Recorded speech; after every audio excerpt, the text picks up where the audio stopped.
అదరగొట్టే కారం రంగు రుచి ఆచి కారం పొడి.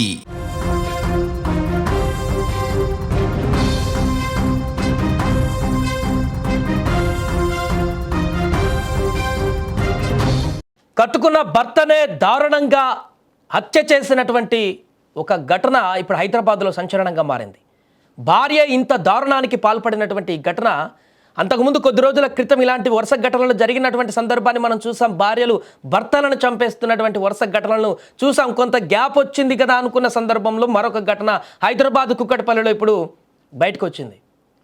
ఎంత దారుణంగా చంపేసిందంటే చున్నీతోటి తన భర్తను చంపేసి పూర్తిగా మొత్తం మటుమాయం చేసేసింది.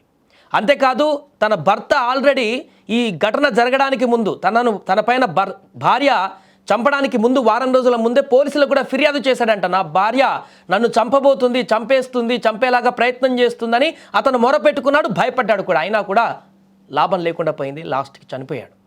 చెడు అలవాట్లు కుటుంబ గౌరవానికి మంచివి కావని పద్ధతి మార్చుకోవాలని భార్యను హెచ్చరించడమే ఆ భర్త చేసిన తప్పు అయిపోయింది.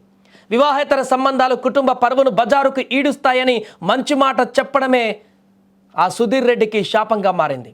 తన ఆనందాలకు భర్త అడ్డు వస్తున్నాడని కోపంతో భర్తనే భార్య అతి కిరాతకంగా చంపిన ఘటన హైదరాబాద్ కుక్కట్పల్లిలో ఇప్పుడు కలకలం రేపుతోంది. ఏపీలోని ఏలూరు జిల్లా న్యూజివీడు సమీపానికి చెందినటువంటి తూర్పు దిగవల్లి గ్రామానికి చెందిన జగ్గవరపు సుధీర్ రెడ్డికి అదే ప్రాంతానికి చెందినటువంటి బ్రహ్మజ్ఞాన ప్రసన్నతో వివాహం అయింది. కొన్నాళ్లుగా వారు హైదరాబాద్ కుక్కట్పల్లిలోని వివేకానంద నగర్లో నివాసం ఉంటున్నారు. ప్రైవేట్ సంస్థలో మార్కెటింగ్ మేనేజర్గా సుధీర్ రెడ్డి పనిచేస్తుండగా భార్య ఇంట్లోనే ఉంటున్నారు. వీరిద్దరికీ ఒకరిపై ఒకరికి అనుమానం ఉండేది. దీంతో రోజు గొడవలు జరుగుతుండేవి. ఈ నేపథ్యంలోనే డిసెంబర్ 23వ రాత్రి లాస్ట్ మంత్ తాగినటువంటి మైకంలో తన భర్త మంచం కొడుకు తగిలి ప్రాణాలు కోల్పోయినట్లు జ్ఞానప్రసన్న తన బంధువులు ఇరుగు పొరుగు వారిని నమ్మించింది. చంపేసిన తర్వాత మృతుడి సోదరి ఇచ్చినటువంటి ఫిర్యాదు మేరకు పోలీసులు అనుమానాస్పద మృతిగా కేసు నమోదు చేసి దర్యాప్తు చేశారు. మృతుడు సోదరు ఎందుకు అనుమానంతో కేసు పెట్టిందంటే ఆల్రెడీ 1 వీక్ ముందే ఆయన కంప్లైంట్ చేశాడు. నా భార్య నన్ను చంపేస్తుంది, ఆల్రెడీ చంపేటువంటి ప్రయత్నం చేసిందని ఆయన కంప్లైంట్ చేశాడు. కాబట్టి తన సోదరికి ఖచ్చితంగా వెంటనే ఇప్పుడు మీ తమ్ముడు ఇలా ఇంట్లో తాగి పడిపోయి చనిపోయాడంటే అవతల వాళ్ళకి డౌట్ వచ్చింది. ఇటీవల వచ్చినటువంటి పోస్ట్మార్టం నివేదికలో ఇప్పుడు హత్య అయిపోయిన తర్వాత కొద్ది రోజుల తర్వాత ఎంక్వైరీ జరుగుతున్న పరిణామంలో పోస్ట్మార్టం రిపోర్టు సుధీర్ రెడ్డి హత్య అని నిర్ధారించింది. దీంతో పోలీసులు ప్రసన్నను అదుపులోకి తీసుకొని విచారించారు.